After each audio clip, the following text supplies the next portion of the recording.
I had high expectations going into this movie. Not because I was impressed by the trailers, because I wasn't, but it's directed by Christopher Nolan, my favorite director, the man himself. But when I walked out of the theater, I was kind of disappointed. In fact, I basically can describe this movie to you in a matter of 5 seconds. Something happens, and tense music plays. I think that was less than 5 seconds.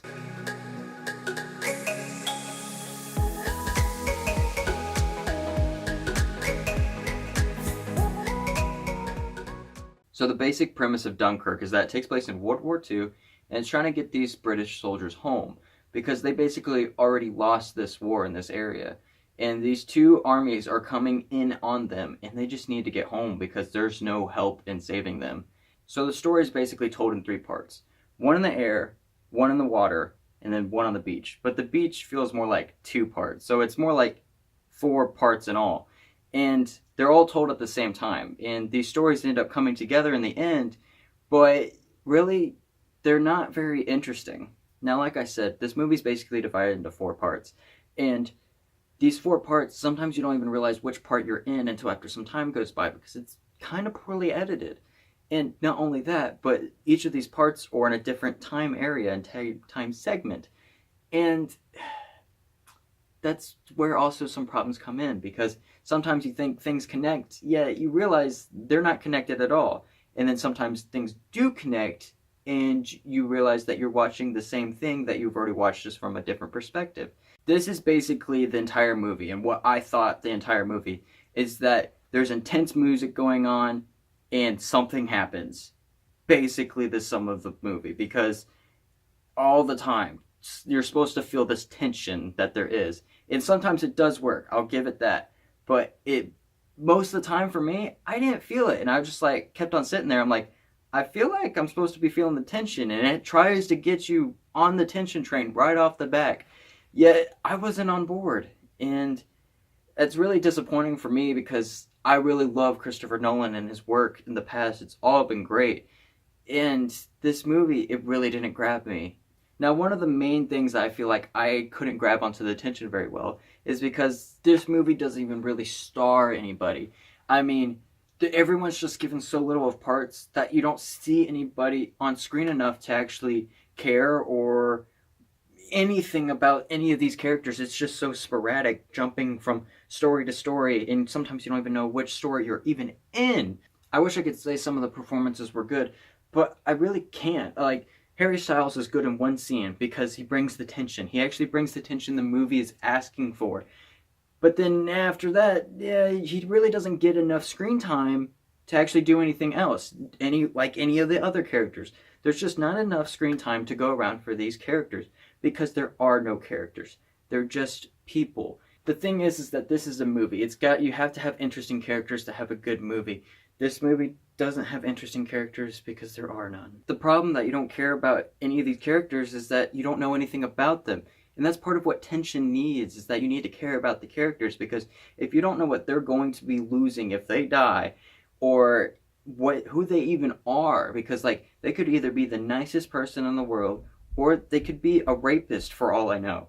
We don't know anything about any of these characters, and I quite simply didn't care about any of them. I didn't feel tension when they could die because something happened or anything like that. Now, the characters are weak, and I knew this going in because I remember hearing Christopher Nolan saying this in an interview or something, that he wasn't focusing on the characters, he was focusing on what was happening.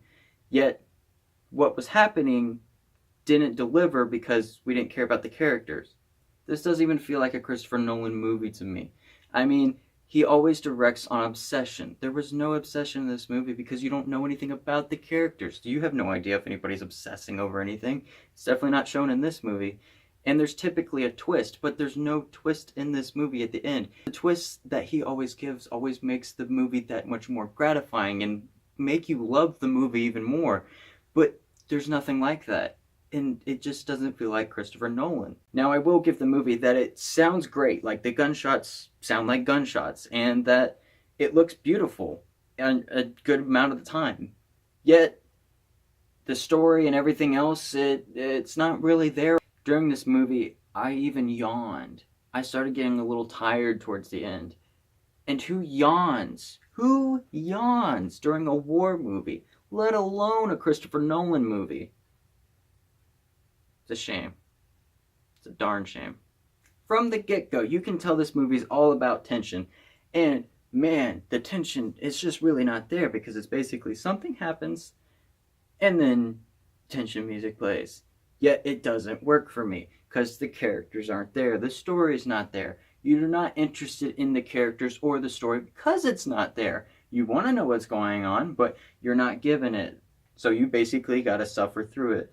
And I just don't understand why this movie is doing so well. I just don't get it. Why the frick is this so good to other people?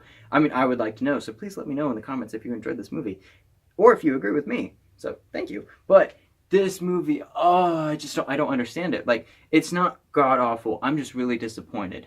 Like the classic mom line, I'm not angry, I'm just disappointed. There's not even much action in it for a war movie.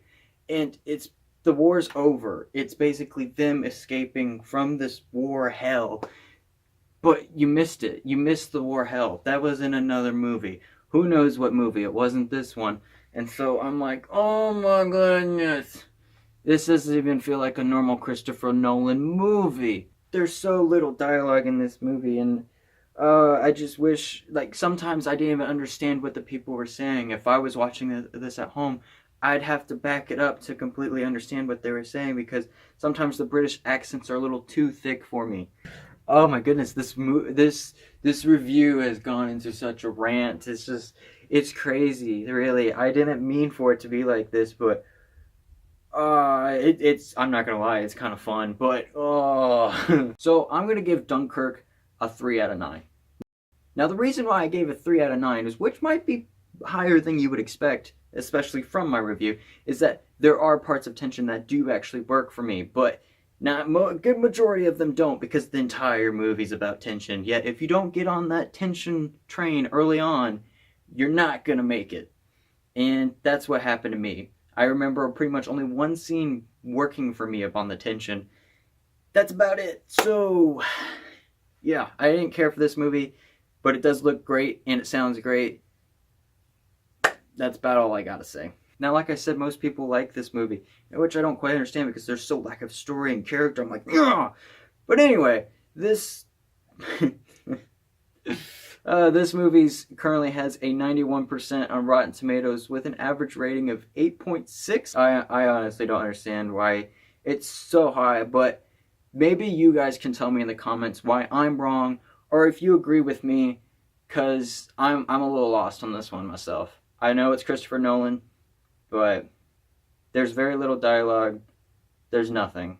There's, like I said, tension music, and then something happens. So thank you all very much for watching, and don't be afraid to give me a like on this video. And feel free to subscribe to see something like this in my other content. And remember, no movie is a perfect 10 out of 10, especially this one. God bless you all.